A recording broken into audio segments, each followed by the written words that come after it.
Mufaro wangu kusangana nemi zvekare pachannel yenyu yenyaya version muri Zimbabwe. Nhasi ndauya zvekare ndine imwe nyaya ndasangana nayo pabepa rinooneka online roti Africa Beautiful Orund vanenge vachingonyora nenyaya dzakasiyana siyana, nyaya dzeSADC. But inini ndichida kunyatsonzwisisana navo, tichizwisisana muri Zimbabwe tichizivheneka, nekuti ndogara chitaura kuti mushonga wepropaganda kuexpose. Ndichida kunyatsonzwisisa kuti nyaya dzavari kunyora idzi vachitaura kuti SADC this, SADC iri kuzodai, so SADC iri kuzodai, because ndo guys vakatanga nekutaura kuti SADC ichazouya ichizodai, SADC izodai so kuZimbabwe.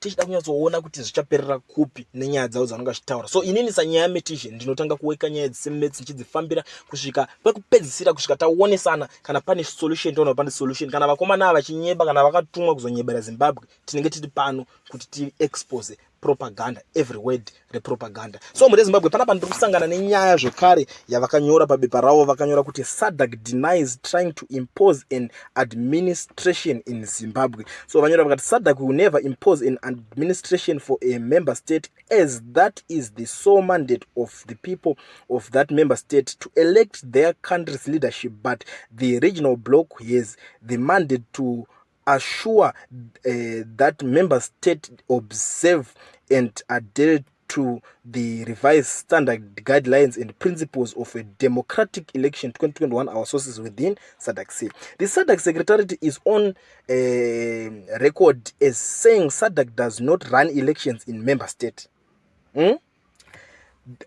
Ndo vakomana vamwe chete vekumboti SADC iri kuyaita election musi wa 30 June. Turikuona panapa vakutaura kuti SADC does not run election in member state. Ndo dzimwe dzenyaya dzindinchifambira idzodzo ndichida kuona kuti tisajairirwe, tisanyeberwe. Because hatisi kuda vanhu vanozotanga kuchinja magoalpost panapa, nekuti vakatotaura kuti SADC inozodai ngazvipere, ngaiite zvavakataura vakomana ivava. So vari kuendera mberi vakati, however, SADC after observing elections in a member state, they produce reports through their SADC Electoral Observation. As SADC, the mandate is clear. SADC member state should observe and adhere to a revised standard guidelines and principles of a democratic election 2021. If these infringed, SADC has due processes to follow to mitigate the anomalies like they are doing on Zimbabwe. Our sources within say there are rumors being circulated by those sympathetic to the ZANU-PF government in Zimbabwe, saying SADC is working with the West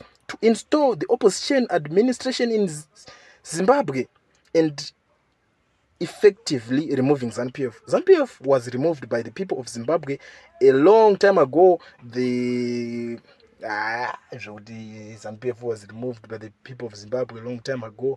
Rengeto drama because dai vakaremovwa the people of Zimbabwe vangadai vasiri mupower. Kana vakaremovwa varamba kakubva zvinobatsira ichi. Because hatiti dzimwe nyaya dzekuti dzinongotaurwa nyaya dzanapai vapo panapa. Kana yakaremovwa vangadai vasiri mupower. Ndozvona. Asi dai mati yakakundwa maelection nevanhu veZimbabwe, ipapo toona kubvuma. But zvekuzonzi vakabviswa nepower rato drama iro ranga chitaura. So vakanda the Zimbabwe military did it as well in 2018. That political outfit is just clinging on to power against the will of the people of Zimbabwe. They must leave SADC out of this mess they created. An African think tank says. Nguzona vakuchinja magoalpost manje. Kusatega chikuisireko. Anditana ndo vanyora vachiti iri kuuya ichiita election iri.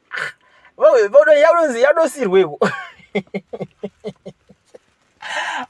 Zimbabwe. Aiwa amana kadzingo zacho tutanga tungotenderezo pazvimbo so. Aiwa ringo rangofunga ngogadzira kuti mizvitwa roko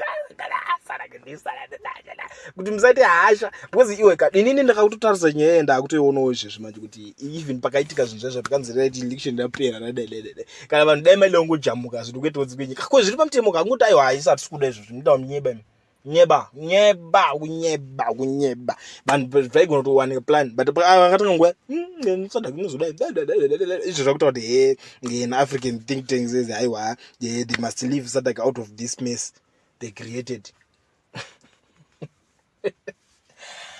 Aya, muri Zimbabwe, I am the nyaya metizhe ndiri pachannel yenyu yenyaya version. Kana uchingotanga kusvika pana peri first time yako ndakakukumbirisa kuti utange nekusubscribe to this channel. Ukomende like ushare ndoramba ndichidzoka ndiko kuwekera nyaya dzemets. I think kuti matoono kuri kuenda nekabepa kanzi Africa Beautiful Road.